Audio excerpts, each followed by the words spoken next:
नमस्कार दोस्तों, मैं सुरेंद्र प्रजापति। मेरे YouTube और टेलीग्राम चैनल में आप सभी का अभिनंदन व स्वागत करता हूं। अपन पढ़ रहे हैं दोस्तों प्राचीन राजस्थान का इतिहास। और प्राचीन राजस्थान का इतिहास जहां तक पढ़ रहे हैं यानी first grade, second grade, read, पटवार, राजस्थान पुलिस, महिला सुपरवाइजर, कृषि प्रवेशक, वन विभाग, बिजली विभाग, रोडवेज विभाग, प्री बीएसटीसी, प्री बीएड के लिए उपयोगी वीडियोज अपने कारगर साबित हो गए। तो दोस्तों अपन यहाँ तक पढ़ रहे हैं यानी वर्तमान में जो अपना अभिलेख या शिलालेख और प्रशस्ति के बारे में अपन चर्चा कर रहे हैं। कल अपन ने लास्ट जो पढ़ी थी बेणेश्वर प्रशस्ति, और आज अपन शुरू करेंगे दोस्तों आदि वराह मंदिर लेख। कौन सा लेख है?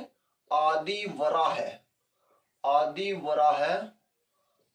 मंदिर लेख या शिलालेख या अभिलेख कह सकते हैं।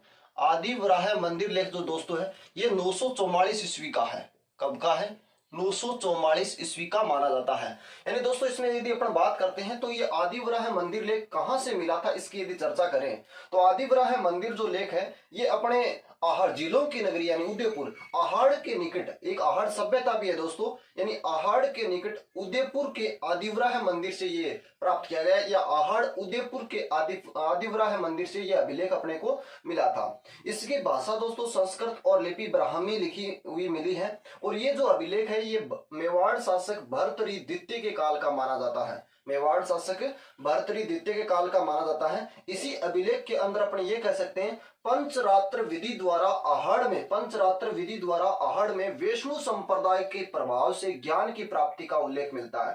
पंचरात्र विधि द्वारा आहड़ में वैष्णु संप्रदाय के प्रभाव से ज्ञान की प्राप्ति का उल्लेख मिलता है। किस अभिलेख से? आदिवराह मंदिर अभिलेख से। और इसमें जो आहड़ में एक गंगोद्भव स्थान है दोस्तों, गंगोद्भव जो स्थान है, गंगोद्भव स्थान का उल्लेख मिलता है जहां वर्तमान में एक तीर्थ स्थल के रूप में माना जाता है, या उसको एक वर्तमान में तीर्थ स्थल के रूप में माना जाता है। गंगोद्भव स्थान है जो दोस्तों ये आहड़ में पड़ता है। यहाँ की आपको एक बात और भी बताता हूं कि महाराणा प्रताप के जो पुत्र थे अमर सिंह, और अमर सिंह के पुत्र थे करण सिंह।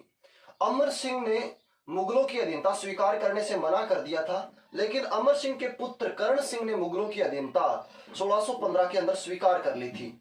तो इससे 1615 के अंदर अमर सिंह वहां से नाराज होकर और गंगोद्भव स्थान आहड़ के निकट चले जाते हैं दोस्तों, और वहीं पर 1620 में उनकी मृत्यु हो जाती है। तो आहड़ को एक अपने तीर्थ स्थल के रूप में भी मानते हैं। ऐसा जानकारी किस अभिलेख के अनुसार मिलती है? आदिवराह मंदिर अभिलेख के अनुसार हमें ऐसी जानकारी मिलती है। तो आइए मेरे साथ में अब अपन नोट करते हैं और लिखते हैं किस प्रकार की। इसका पार्टीशन कर देते हैं दोस्तों 2। और सबसे पहले जो अपन लिखेंगे आहड़ उदयपुर के आदिवराह मंदिर से यह अभिलेख प्राप्त हुआ, ये बात लिखेंगे। आहड़ उदयपुर के आदिवराह मंदिर से यह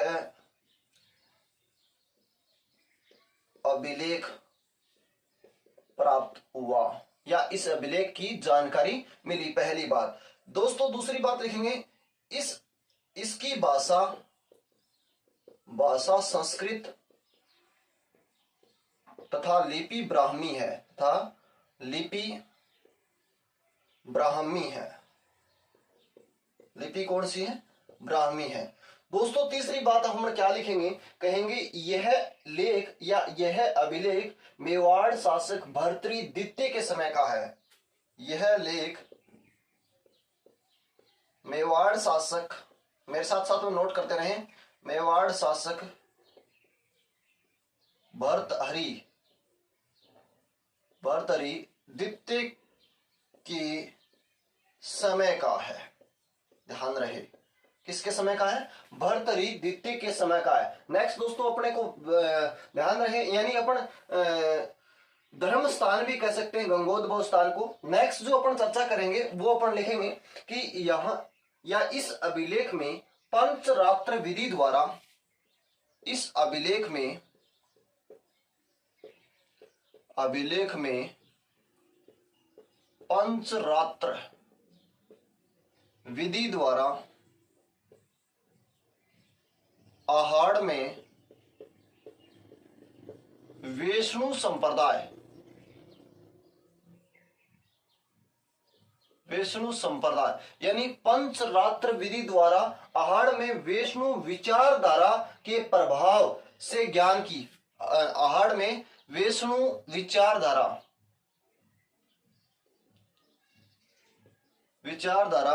के प्रभाव से ज्ञान प्राप्ति का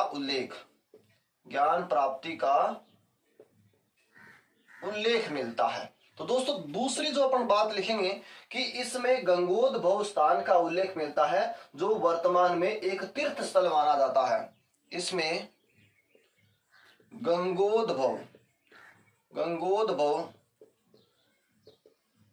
स्थान का उल्लेख, दोस्तों ये गंगोद्भव उदयपुर में पड़ता है, आहड़ में गंगोद्भव स्थान का उल्लेख है जो वर्तमान में एक तीर्थ स्थल माना जाता है।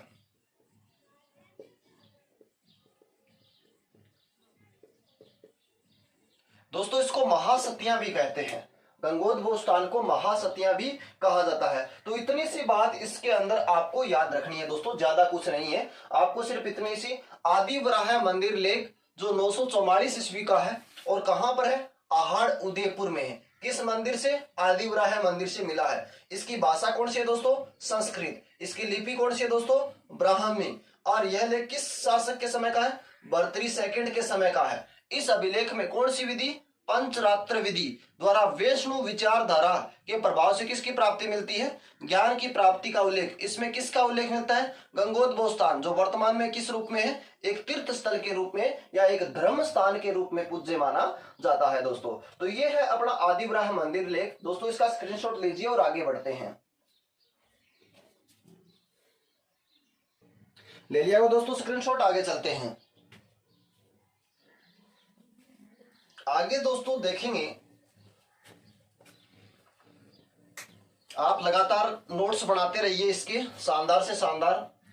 आगे जो दोस्तों अपन पढ़ने जा रहे हैं वो है जाना सागर प्रशस्ति या जाना सागर लेख। जाना सागर प्रशस्ति, जाना सागर प्रशस्ति। दोस्तों जो जाना सागर प्रशस्ति की अपन बात करेंगे, ये जाना सागर प्रशस्ति है जो 1677 ईस्वी की है।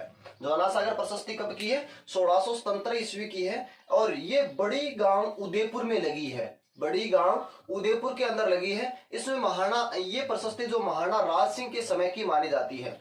मेवाड़ के एक महाराणा हुए थे, महाराणा राज सिंह के समय की ये प्रशस्ति मानी जाती है। इसमें महाराणा राज सिंह ने अपनी माता जनादे की स्मृति में इस जाना सागर तालाब का निर्माण करवाया था और वहां पर लगी होने का उल्लेख मिलता है। इस प्रशस्ति के अनुसार कहा जाता है जब जाना सागर तालाब बनना शुरू होता है, नींव रखी थी, तब से लेकर जब ये पूरा होता है तो पूरी जानकारी इस प्रशस्ति के अंदर, यानी नींव से लेकर जब पूर्ण होता है तो पूरी मध्य की जानकारी इस प्रशस्ति में मिलती है। इसमें अपन ये भी कह सकते हैं, इसमें मेड़ता के जो परिवार है उनको विष्णु उपासक बताया है या विष्णु उपासक बताया है, भगवान विष्णु की पूजा करने वाला माना गया है इस प्रशस्ति के अनुसार। तो इस प्रशस्ति में दोस्तों आप ध्यान रखिएगा, ये प्रशस्ति 1677 ईस्वी की है। कब की है, 1677 ईस्वी की है। पहली बात तो ये ध्यान रहे। दूसरी बात दोस्तों अपन क्या करेंगे, यह प्रशस्ति बड़ी गांव उदयपुर के जाना सागर तालाब से प्राप्त हुई। यह प्रशस्ति बड़ी गांव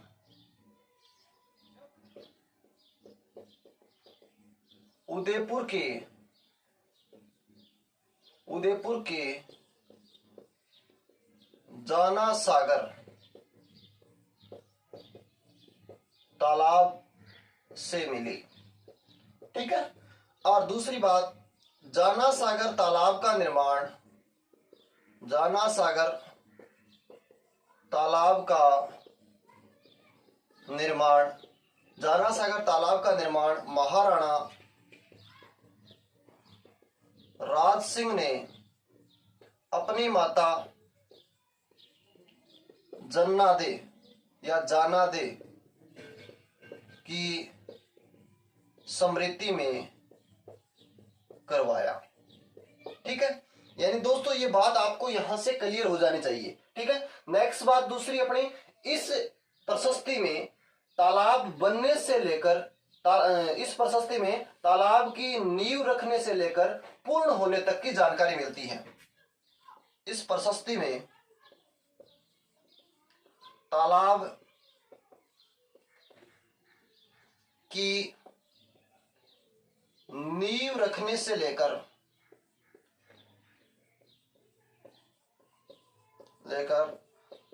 तालाब के पूर्ण होने तक की जानकारी मिलती है। तो दोस्तों ध्यान रहे, नेक्स्ट बात, एक बात और लिखेंगे, इसमें मेड़ता परिवार को वैष्णु उपासक बताया गया है। इस प्रशस्ति में मेड़ता परिवार को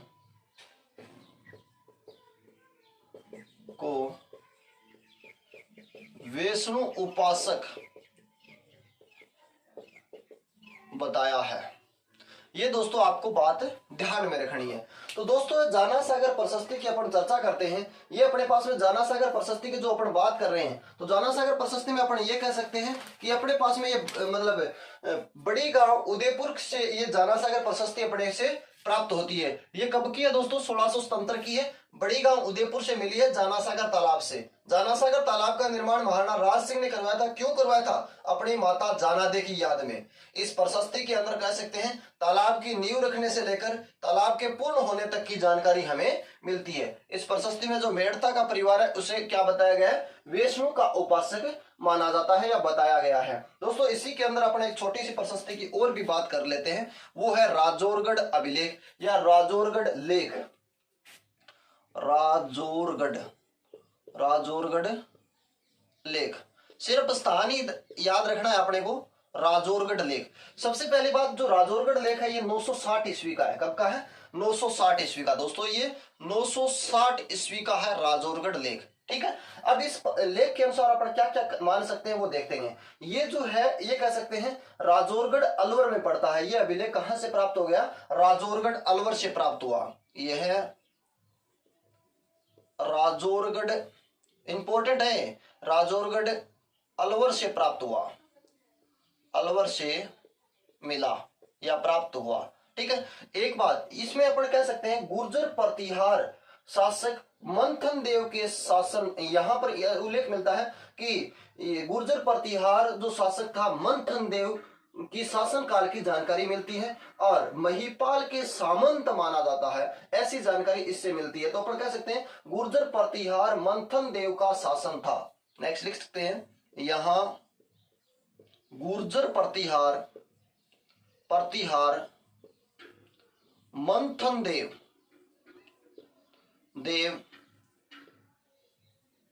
के का शासन तथा महिपाल के सामंत माना जाता है तथा इसे महिपाल के सामंत माना जाता है। दोस्तों इसमें सिर्फ आपको क्या याद रखना है? वही बात कि राजौरगढ़ जो लेख है, राजौरगढ़ लेख, सबसे पहली बात स्थान याद रखना है अलवर। बस एक ही बात याद रखनी है आपको, ज्यादा इससे कुछ नहीं पूछा जाएगा कि राजौरगढ़ स्थान कहां पड़ता है, अलवर के अंदर पड़ता है। इसका स्क्रीनशॉट लीजिए दोस्तों, आगे बढ़ते हैं। ले लिया दोस्तों स्क्रीनशॉट, आगे चलते हैं। आगे ध्यान रहे आपको, अगला शिलालेख देखेंगे सामोली शिलालेख।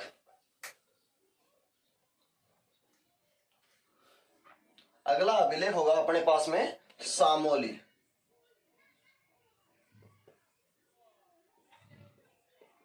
सामोली लेख या शिलालेख, सामोली लेख या शिलालेख।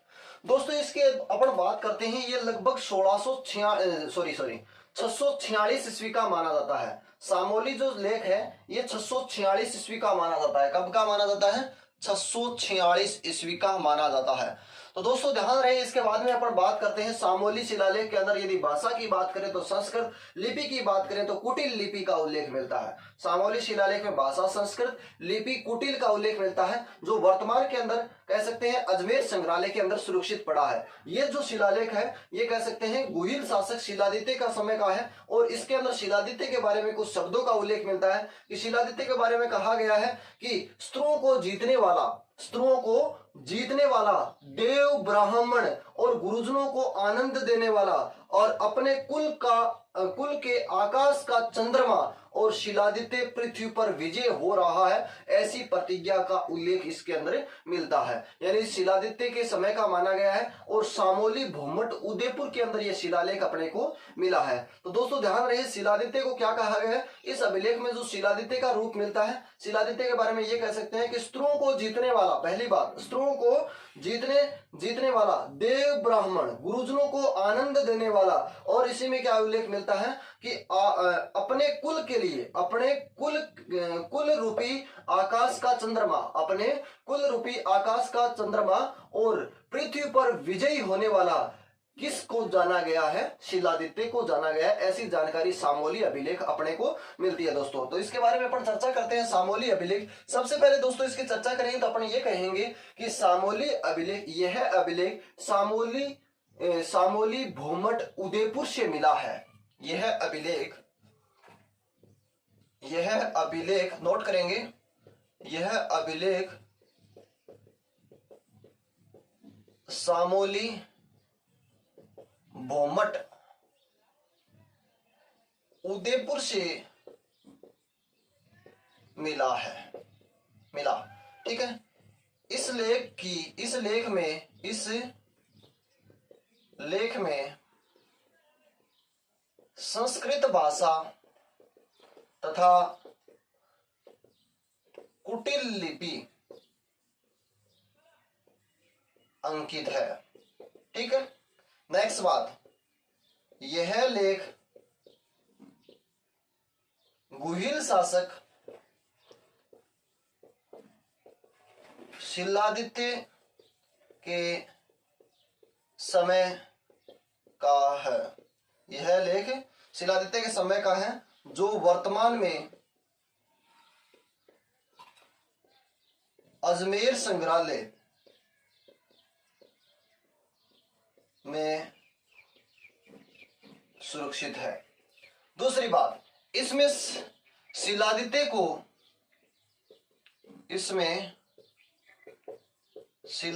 को अब दोस्तों ध्यान रहे, शिलादित्य यानी शासक को क्या कहा गया है, शिलादित्य के बारे में कहा गया है कि स्त्रियों को जीतने वाला, शिलादित्य को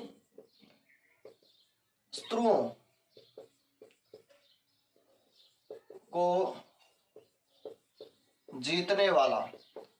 को जीतने वाला किसे कहा गया है, शिलादित्य को कहा गया है स्त्रियों को जीतने वाला देव ब्राह्मण किसे कहा गया है, शिलादित्य को। और इसी में कहा गया है कि अपने कुल रूपी आकाश का चंद्रमा, अपने कुल रूपी आकाश का चंद्रमा किसे कहा गया है, शिलादित्य को कहा गया है। इसी में पृथ्वी को जीतने वाला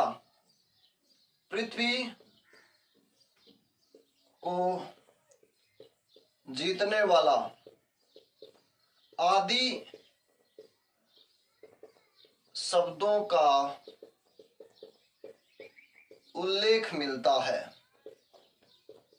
बस इतनी सी बात याद रखेंगे दोस्तों। जो सामोली लेख है, सामोली लेख 646 ईस्वी का माना गया है। सामोली लेख की अपन बात करते हैं, ये सामोली भूमठ उदयपुर में पड़ता है। इसमें जो भाषा मिलती है, संस्कृत मिलती है, लिपि मिलती है दोस्तों, ये कुटिल लिपि का उल्लेख मिलता है। और ये लेख जो है गुहिल शासक शिलादित्य के समय का है, और जो वर्तमान के अंदर अजमेर संग्रहालय में सुरक्षित पड़ा है। इसमें शिलादित्य को स्त्रियों से जीतने वाला कहा गया है, देव ब्राह्मण कहा गया है, अपने कुल रूपी आकाश का चंद्रमा कहा गया है, पृथ्वी को जीतने वाला कहा गया है। इस बारे में या इन शब्दों की उपाधि के बारे में जानकारी मिलती है सामोली शिलालेख 646 कह सकते हैं भौमट उदयपुर से। दोस्तों इसका स्क्रीनशॉट लीजिए और फिर आगे बढ़ते हैं।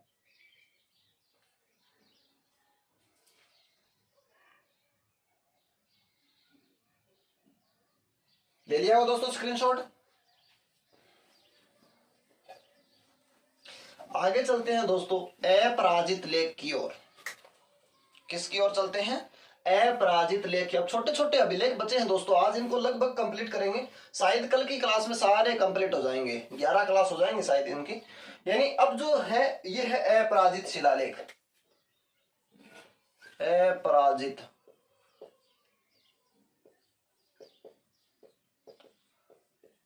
अपराजित शिलालेख। अपराजित जो शिलालेख है दोस्तों, इसमें अपन क्या कह सकते हैं वो देखेंगे। अपराजित शिलालेख अपन कहेंगे 661 ईस्वी का है। कब का है? 661 ईस्वी का माना जाता है। अपराजित शिलालेख कब का है? 661 ईस्वी का माना जाता है दोस्तों। अपराजित शिलालेख को खोदा किसने था? यशो भट्ट ने खोदा था। इसकी लेखक या रचना किसने की थी दोस्तों? दो का उल्लेख मिलता है, कई बार नाम अलग अलग मिलते हैं। कई बार उल्लेख मिलता है दामोदर, कई बार उल्लेख मिलता है गजोधर। यानी अपन दोनों ही नाम याद रखेंगे, कई बार दोनों सेम नाम नहीं मिलते। तो दामोदर व गजोधर ने इसको रचना करने का उल्लेख मिलता है, और खोदने वाला का जो उल्लेख मिलता है वो यशो भट्ट का मिलता है। ये नागदा उदयपुर से अपने को अपराजित जो शिलालेख है जो मिलता है, ये नागदा के कुंडेश्वर शिवालय से या कुंडेश्वर मंदिर से अपने को ये शिलालेख मिलता है दोस्तों। इसकी जो भाषा संस्कृत और लिपि कुटिल का उल्लेख अपने को मिलता है दोस्तों। इसमें अपन ये कह सकते हैं ये गुहिल शासक अपराजित के समय का है, या इसमें गुहिल शासक अपराजित का उल्लेख मिलता है। इसमें अपराजित ने या गुहिल शासक अपराजित ने वराह जैसे शक्तिशाली व्यक्ति को पराजित करने की भी जानकारी मिलती है। इसमें गुहिल शासक अपराजित के बारे में वराह जैसे बहुत ही शक्तिशाली व्यक्ति को पराजित करने की भी हमें जानकारी मिलती है। तो इस लेख के अनुसार अपन दोस्तों छोटी सी बात करेंगे, ज्यादा कुछ नहीं है। यानी अपन सबसे पहले बात करेंगे यह अभिलेख नागदा उदयपुर के यह अभिलेख नागदा उदयपुर के कुंडेश्वर मंदिर से मिला। यह अभिलेख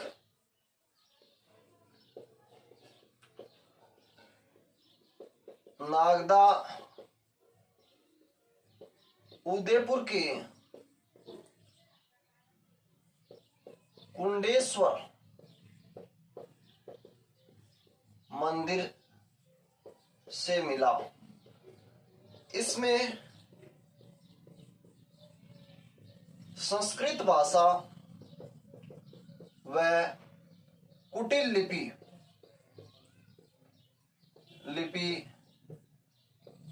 अंकित है।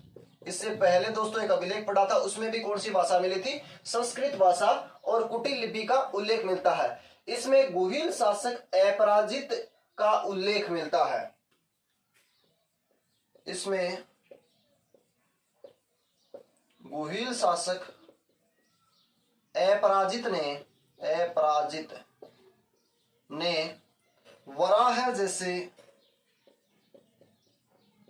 जैसे शक्तिशाली व्यक्ति को पराजित करने का उल्लेख मिलता है। एक बात दोस्तों और ध्यान में रखें, इस लेख के रचनाकार या इस लेख के लेखक, इस लेख के रचनाकार दामोदर। एक बार दोस्तों ध्यान रहे, कई बार तो दामोदर आ जाता है, कई बार गजोधर आ जाता है। तो अपने को दोनों नाम ही इस लेख के रचनाकार दामोदर या गजोधर है। दोनों अलग अलग है वैसे तो, लेकिन ये नाम है कई बार आ जाते हैं, तो अपने को दोनों नाम ही याद रखना है। एग्जाम पर मतलब क्वेश्चन पर डिपेंड करता है क्या पूछ रहा है। दामोदर व गजोधर है, तथा इसकी खुदाई यशो भट्ट ने की, तथा इस पत्थर की खुदाई यशो भट्ट ने की। इतनी सी बात दोस्तों अपराजित शिलालेख में हम याद रखेंगे। अपराजित शिलालेख 661 ईस्वी, यह अभिलेख नागदा उदयपुर के कुंडेश्वर मंदिर से मिला था। इसमें भाषा, संस्कृत और लिपि कुटिल का उल्लेख मिलता है। गुहिल शासक अपराजित के समय का, या इसमें गुहिल शासक अपराजित की जानकारी मिलती है। गुहिल शासक ने वराह जैसे बहुत ही शक्तिशाली व्यक्ति को पराजित करने की जानकारी, इस लेख के रचनाकार जो है दामोदर या गजोदर माना जाता है। और इस लेख की पत्थर की खुदाई किसने की थी दोस्तों? यशो भट्ट ने करने का उल्लेख मिलता है। इसका स्क्रीनशॉट लीजिए दोस्तों और आगे बढ़ते हैं। ले लिया दोस्तों स्क्रीनशॉट, आगे चलते हैं। अगला अभिलेख पढ़ते हैं दोस्तों। थोड़े से दोस्तों ये अभिलेख है ना, ये कठिन है, आप ऐसा मत सोचना, क्योंकि ये चीजें याद रहने वाली बहुत कम है। इनको बार बार प्रयास करने के बाद में इनके शब्द याद रखते हैं। तो अगला जो अभिलेख है दोस्तों, ये सुंडा पर्वत अभिलेख है। सुंडा पर्वत अभिलेख या फिर सुंडा माता अभिलेख। सुंडा पर्वत अभिलेख या सुंडा माता अभिलेख जालोर। दोस्तों जो सुंडा माता अभिलेख है ये 1262 ईस्वी का है। कुछ किताबों में 1232 लिखा हुआ है, लेकिन आपको कितना पढ़ना है? 1262 ईस्वी का पढ़ना है। दोस्तों सुंडा माता पर्वत अभिलेख की अपन चर्चा करते हैं। इसकी जो भाषा मिलती है दोस्तों, ये संस्कृत मिलती है, लिपि मिलती है जो देवनागरी लिपि का उल्लेख मिलता है। ये सुंडा पर्वत जालोर से अपने को अभिलेख मिलता है। ये चौहान शासक चचिक देव के समय का माना जाता है। इस अभिलेख के अंदर इसके प्रशस्तिकार यदि बात करते हैं तो एक जैन साधु जय मंगलाचार्य इसके प्रशस्तिकार हुए हैं। और इसमें यदि दोस्तों लेखक की बात करते हैं तो विजय पाल का पुत्र जैसा इसके लेखक का उल्लेख मिलता है। इसी में अपन ये कह सकते हैं, इस शिलालेख के अनुसार अपन ये कह सकते हैं प्रशस्तिकार और लेखक जो हुए हैं उनके साथ साथ उनके गुरु और उनके पिताओं के नाम भी उल्लेखनीय होने का जानकारी हमें मिलती है। तो ध्यान रहे आपको, सुंडा पर्वत अभिलेख दोस्तों जालोर से प्राप्त हुआ है। ये 1262 ईस्वी का है। इसमें भाषा, संस्कृत और लिपि ब्राह्मी मिलती है। और इसी अभिलेख ये चचिक देव के समय का है। और इसमें अपन क्या कह सकते हैं, इसके प्रशस्तिकार जैन साधु जय मंगलाचार्य और इसके लेखक जो हुए हैं अपन कह सकते हैं विजय पाल के पुत्र जैसा जो इसके लेखक हुए हैं। और इस लेख के अंदर अपने कह प्रशस्तिकार और लेखक के पिता और गुरुओं के नाम भी अंकित मिलते हैं। ऐसी जानकारी हमें इस अभिलेख से मिलती है। तो आइए मेरे साथ में अभी चर्चा करते हैं। सबसे पहले बात यह सुंडा पर्वत जालोर से प्राप्त हुआ। यह अभिलेख सुंडा पर्वत जालोर से प्राप्त हुआ। यह सुंडा पर्वत जालोर से प्राप्त हुआ। नेक्स्ट, इसकी भाषा संस्कृत तथा लिपि ब्राह्मी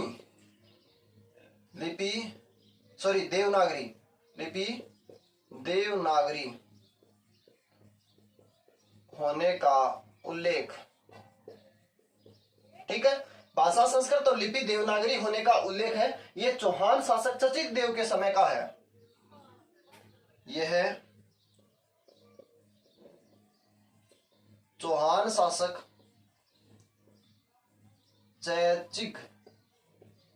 चचिक देव के समय का है। यह चौहान शासक चचिक देव के समय का माना जाता है। दोस्तों इसी के अंदर अपन बात करते हैं, इसके प्रशस्तिकार जैन साधु जय मंगलाचार्य। इसके प्रशस्तिकार जैन साधु जय मंगलाचार्य तथा लेखक कौन है दोस्तों? जैसा। लेखक कौन है दोस्तों? जैसा, विजय पाल का पुत्र जैसा। लेखक विजय पाल का पुत्र जैसा है। ठीक है, इतनी सी जानकारी दोस्तों इसमें सुंडा पर्वत में याद रखनी है। एक बात और लिखते हैं, इसमें प्रशस्तिकार व लेखकों के साथ उनके गुरु व पिता के नामों की जानकारी भी मिलती है।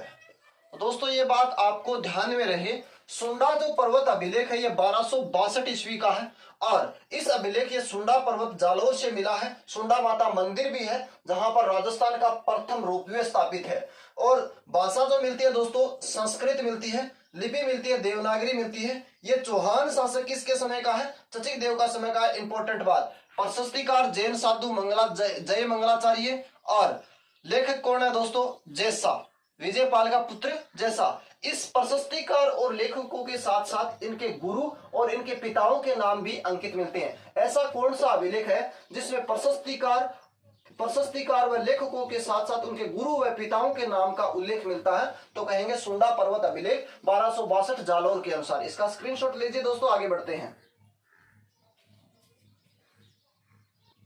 ले लिया वो दोस्तों स्क्रीनशॉट, आगे चलते हैं। अगला लेख देखेंगे।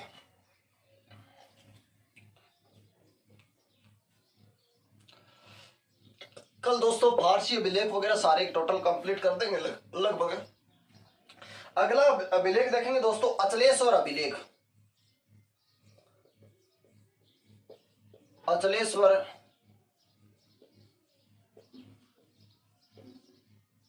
अभिलेख। अचलेश्वर अभिलेख दोस्तों माउंट आबू सिरोही का है, 1285 ईस्वी का माना जाता है। इस अभिलेख को 1285 ईस्वी का माना है।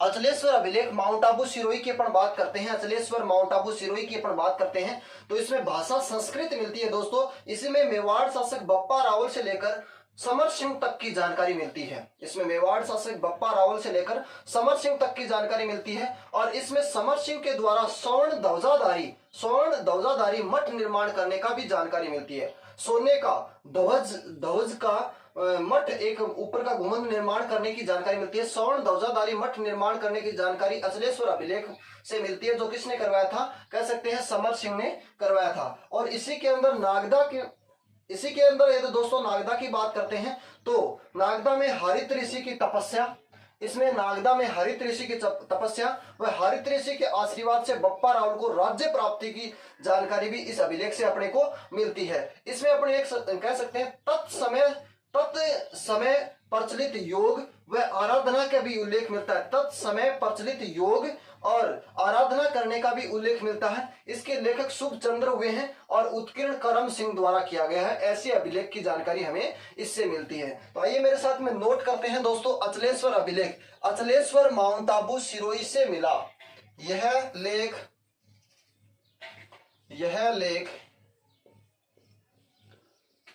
अचलेश्वर माउंट आबू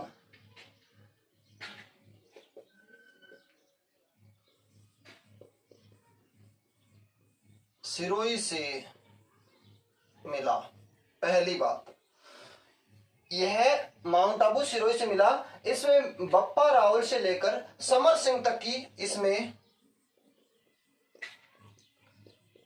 मेवाड़ शासक बप्पा रावल से समर सिंह तक की जानकारी मिलती है। दूसरी बात, इसमें समर सिंह द्वारा स्वर्ण ध्वजाधारी मठ निर्माण करने की जानकारी मिलती है। दूसरी बात, इसी में दोस्तों अपन कह सकते हैं इसमें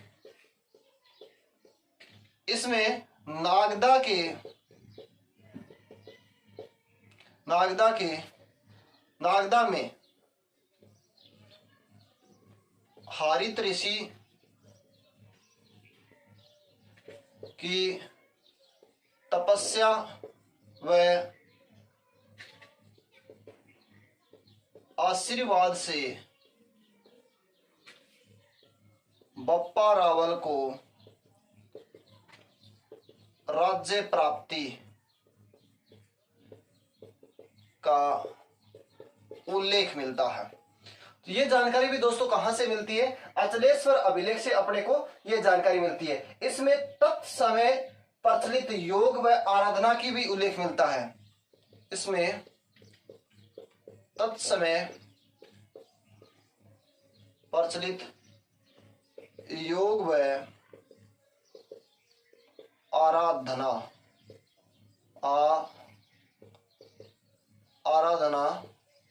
की जानकारी। इसके जो लेखक हुए, लेखक शुभचंद्र तथा उत्कीर्ण करम सिंह द्वारा किया गया। यह है, इसके लेखक की बात करेंगे दोस्तों तो लेखक कहेंगे शुभचंद्र। उत्कीर्ण की दोस्तों बात करेंगे तो कहेंगे करमचंद, या फिर अपन कह सकते हैं करम सिंह। तो दोस्तों ये है अचलेश्वर अभिलेख 1285। अचलेश्वर अभिलेख 1285 में याद रखना है, ये अचलेश्वर माउंट आबू सिरोही से मिला है।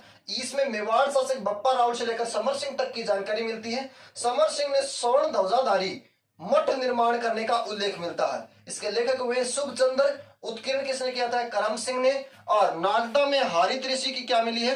तपस्या की जानकारी, और हरित ऋषि के आशीर्वाद से बप्पा रावल को राज्य प्राप्ति की जानकारी। इसमें तत्समय प्रचलित योग और आराधना करने की भी जानकारी मिलती है दोस्तों अचलेश्वर अभिलेख सिरोही के अनुसार। अचलेश्वर अभिलेख माउंट आबू सिरोही के अनुसार। इसका स्क्रीनशॉट लीजिए दोस्तों, आगे बढ़ते हैं।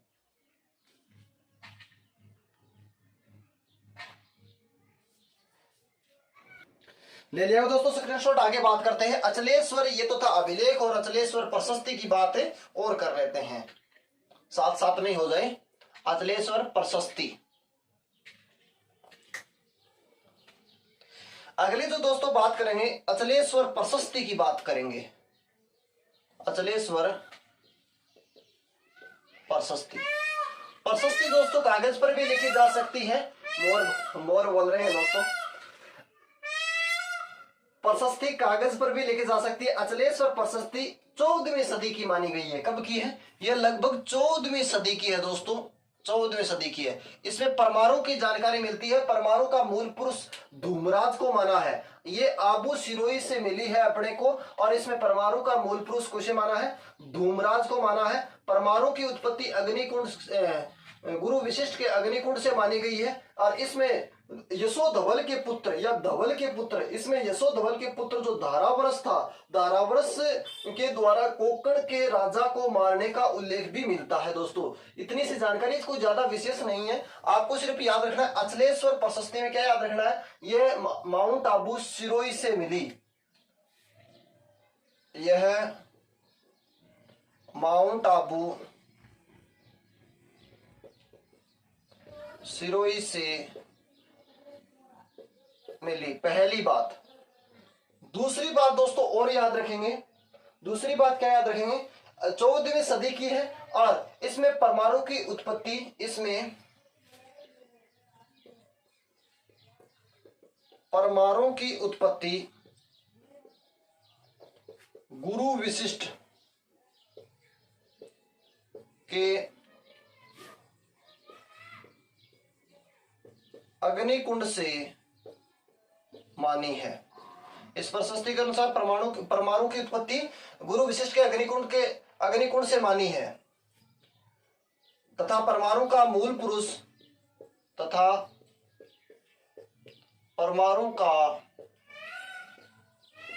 पुरुष यानी मुख्य आदमी की बात करते हैं दोस्तों, मूल पुरुष धूमराज था। कौन था? धूमराज था। एक बात दोस्तों इसमें और याद करेंगे, इसमें यशोधवल के पुत्र धारावरस द्वारा, इसमें आबू शासक यशोधवल के पुत्र धारावरस द्वारा कोकण के राजा को युद्ध में मारने की जानकारी। तो दोस्तों असलेश्वर प्रशस्ति 14वीं सदी की है। सिर्फ इतनी सी बात याद रखें, आबू सिरोही से मिली। इसमें परमाणु की उत्पत्ति गुरु वशिष्ठ के अग्निकुंड से मानी है और परमाणु का जो मूल पुरुष था दोस्तों वे धूमराज था। और इसमें आबू के शासक यशोधवल का पुत्र था दोस्तों धारावरस, जो नेमिनाथ प्रशस्ति में समझा चुका हूं। उसने कोंकण के राजा को मारने की जानकारी भी इस प्रशस्ति के अनुसार मिलती है दोस्तों। इसका स्क्रीनशॉट लीजिए और आगे बढ़ते हैं। ले लिया हो दोस्तों स्क्रीनशॉट, आगे चलते हैं। अगले शिलालेख की अपन बात करते हैं। छोटे छोटे शिलालेख हैं दोस्तों, उनकी अपन चर्चा करते हैं दो भागों में विभाजित करके। यानी अपने बोर्ड को अपन दो भागों में बांट देते हैं और छोटे छोटे शिलालेखों की अपन चर्चा करते हैं। सबसे पहले दोस्तों बात करें माचेडी का बावली शिलालेख या माचेडी का बावली दूसरा शिलालेख, माचेडी का बावली शिलालेख। अपना पास में शिलालेख है माचेडी का बावली शिलालेख, माचेडी का बावली शिलालेख। दोस्तों माचेडी स्थान है, ये जयपुर में पड़ता है। ये 1458 ईस्वी का शिलालेख माना जाता है। ये माचेडी स्थान कहां पड़ता है? जयपुर में पड़ता है। इसमें बड़गुजर वंश के रजपाल देव, ये जो है बड़गुजर वंश के रजपाल देव के शासन की जानकारी इस शिलालेख से हमें मिलती है। तो ध्यान रखिए दोस्तों, अपने को इसमें छोटी सी बात याद रखनी है। यह माचेडी जयपुर से मिला और यह 1458 ईस्वी का माना जाता है। दूसरी बात दोस्तों, इसमें बड़गुजर वंश के रजपाल देव के शासन का उल्लेख है। इसमें बड़गुजर वंश के रजपाल देव के शासन की जानकारी मिलती है दोस्तों। बस इतनी सी बात इसमें माचेडी अभिलेख का या माचेडी बावली का अभिलेख में हमें याद रखना है। अगला जो दोस्तों है वो है हस्ती कुंडी शिलालेख। हस्ती कुंडी शिलालेख 996 ईस्वी का माना जाता है। ये बीजापुर के जैन मंदिर सिरोही से मिला था। हस्ती कुंडी अभिलेख ये बीजापुर के जैन मंदिर सिरोही से अपने को प्राप्त हुआ है। इसमें हस्तकुंडी अपन कह सकते हैं, इसमें हस्तकुंडी चौहान शाखा के शासक हरिवर्मा, मम्मट व धवल की उपाधियों का उल्लेख मिलता है। इतनी सी जानकारी है। यानी हस्ती कुंडी अभिलेख, हस्ती कुंडी अभिलेख या शिलालेख एक ही बात है दोस्तों। ये अभिलेख कब का है दोस्तों? 996 ईस्वी का है। कब का है दोस्तों? 996 ईस्वी का माना जाता है। यह बीजापुर के जैन मंदिर सिरोही से मिला दोस्तों। एक बीजापुर स्थान है जो बेंगलोर में भी पड़ता है। इसमें दोस्तों ध्यान रहे आपको, इसमें हस्ती कुंडी की चौहान शाखा, इसमें हस्तकुंडी की चौहान शाखा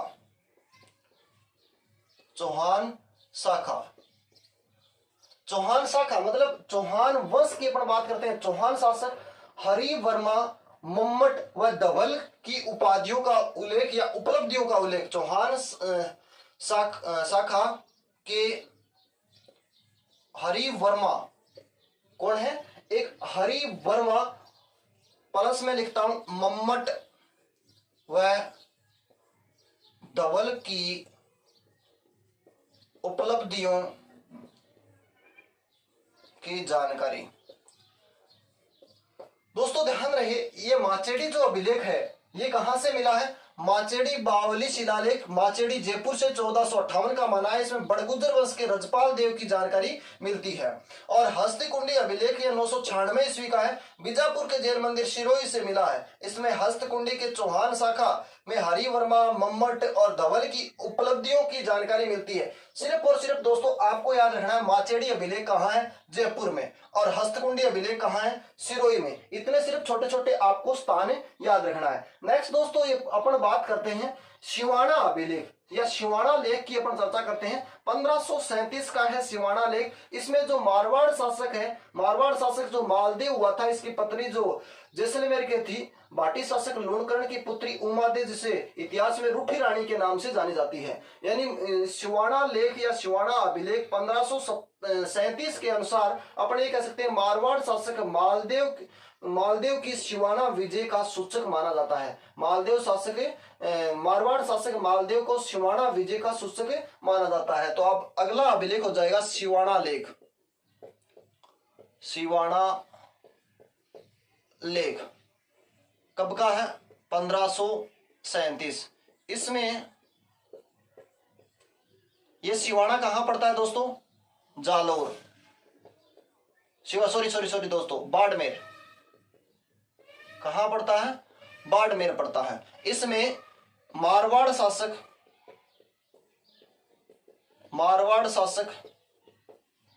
मालदेव, इसमें मारवाड़ शासक मालदेव की सिवाना विजय का उल्लेख, इसमें मारवाड़ शासक मालदेव की सिवाना विजय का उल्लेख।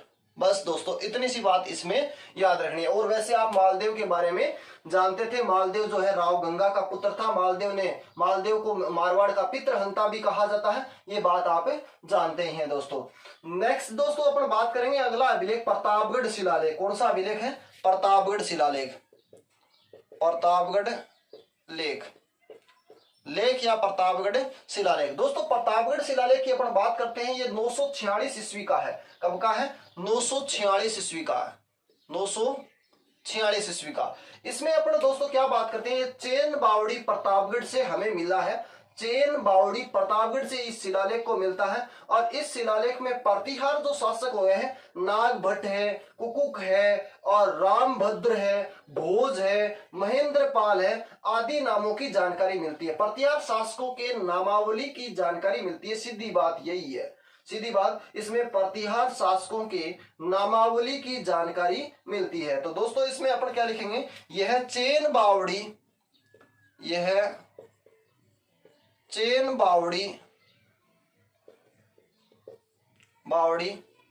प्रतापगढ़ से मिला। यह चैन बावड़ी प्रतापगढ़ से मिला और इसमें प्रतिहार शासकों की नामावली का उल्लेख है। इसमें प्रतिहार शासकों, गुर्जर प्रतिहार बोलते हैं, प्रतिहार शासकों की नामावली का उल्लेख मिलता है। नामावली का उल्लेख मिलता है। इसमें अपन कह सकते हैं जैसे नागभट्ट है, ककुक है, रामभद्र है, भोज है, महेंद्र पाल है आदि के नामों की हमें क्या मिलती है दोस्तों, जानकारी मिलती है। अगली जो एक छोटी सी प्रशस्ति की और बात कर लेते हैं, यहीं पर आ जाएगी, यानी डूंगरपुर प्रशस्ति। कौन सी प्रशस्ति, डूंगरपुर प्रशस्ति। दोस्तों जो डूंगरपुर प्रशस्ति है,